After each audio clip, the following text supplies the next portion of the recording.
I'm Coyote Peterson. This morning we're in the Sonoran Desert exploring the backside of Cat Mountain. Sun's just cresting over the horizon, which is the perfect time to find reptiles. Let's break trail and see what we can find.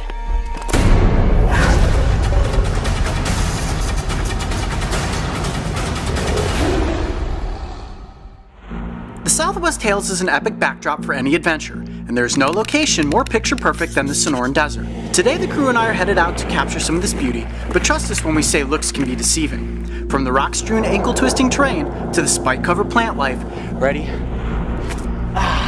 Everything you come across stands to slow down even the most ambitious adventurers. It's only like 7:30 in the morning. I'm already pouring sweat. It's really important to make sure you stay hydrated in the desert at all times. Oh, geez. Hey guys, there's a snake over here. What? Jesus. Matt, no, back Careful, up. careful,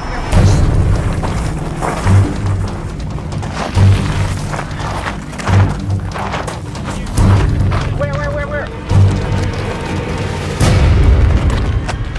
Alright, watch your footing. Alright, Chance, come up slow. Oh yeah, that is a western diamondback rattlesnake. Okay, let me come to this side. Oh, careful. Yeah, okay. Be careful, he's big. Priority number one, guys, is safety. I want to get that snake out of there. I want to be as careful as I can. He definitely senses that we're here now. He's got his tongue flicking out. He's basically sensing a couple of warm body masses, and he says, okay, this is not prey. These are potential predators. What's really difficult about this situation is all this loose terrain. And the last thing I want to happen, Chance, is for you to slip backwards when I've got that snake coming out of the hole. Okay, so I'm gonna gently work him out here.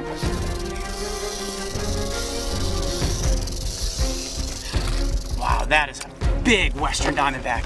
He's probably about 4.5, 5 feet long. All right, we gotta get him control of the. Wow, and he is strong.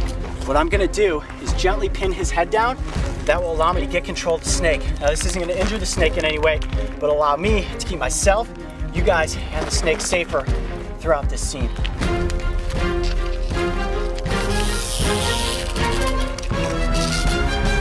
Okay. All right, I'll tell you what, nothing makes you more nervous than capturing a western diamondback rattlesnake on the side of a rock face like that. And there you have it. This is the largest venomous snake that lives in Arizona, and he is absolutely beautiful. Now I want to make sure that I have a firm yet gentle hold on his head, and you can see these big puffy spots on the back of his head there. Those are the venom glands, and I definitely do not want to get tagged by this snake. This is the second most venomous species that lives here in the Sonoran Desert, second only to the coral snake. Although these guys are fairly more aggressive, especially when provoked. And look at those eyes. This is a pit viper, and what that means is they have heat-sensing pits right in front of the nostrils. And that's how they sense predators or prey. Now, the way you can tell the difference between an eastern diamondback and a western diamondback rattlesnake is that a western diamondback has black and white banding, and the eastern has a black and tan banding.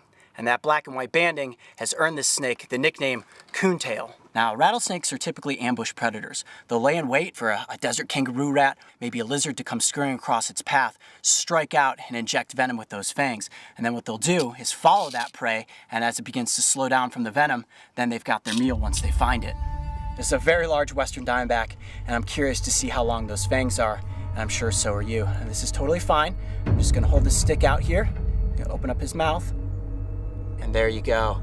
Now you got those fangs out in the open. You come across this guy in the Sonoran Desert, you step back and give it respect. Does he have double fangs? Holy cow, he does. Now rattlesnakes are constantly replacing their fangs. You can actually see he has 2 sets of fangs. So one of these sets is getting ready to drop out, and then the new set will be in place so he can go out there and hunt for his dinner. Pretty cool to see a rattlesnake with a double set of fangs. I'm gonna let those fangs back in. Now, the rattlesnake's fangs are just a modified set of teeth that are hollow so that they can inject venom, like these little hypodermic needles filled with a mitotoxic, cytotoxic, and hemotoxic venom that's gonna put you in some serious pain. I'll tell you what, come out here, you search and you search and you search for one of these snakes. I'm trying to do my own job, and sure enough, it's Mark, director of Breaking Trail, that comes across the western diamondback. Good find, buddy, good find. I would give you a high five right now, but I think you need both your hands. Yeah, definitely need both my hands right now. And I never recommend you go out and try to capture or handle a rattlesnake like you saw me do here today. is one of the most dangerous reptiles you can come across in the Sonoran Desert, and one of the most venomous rattlesnakes in the United States. Now, I always like to make sure whenever I encounter an animal, I put it back as close to the spot where I found it as possible. So I'm gonna let this guy back up into the shade here. All right, buddy, there you go. What a cool encounter with the largest venomous snake in the Sonoran Desert, the Western Diamondback. And so cool that it had a double set of fangs. I think I'm gonna call him Tommy Two Fang, but why don't you guys tell me what you think we should have named him? I'm gonna get the heck out of the Sonoran Desert and get into the shade. I'm Coyote Peterson.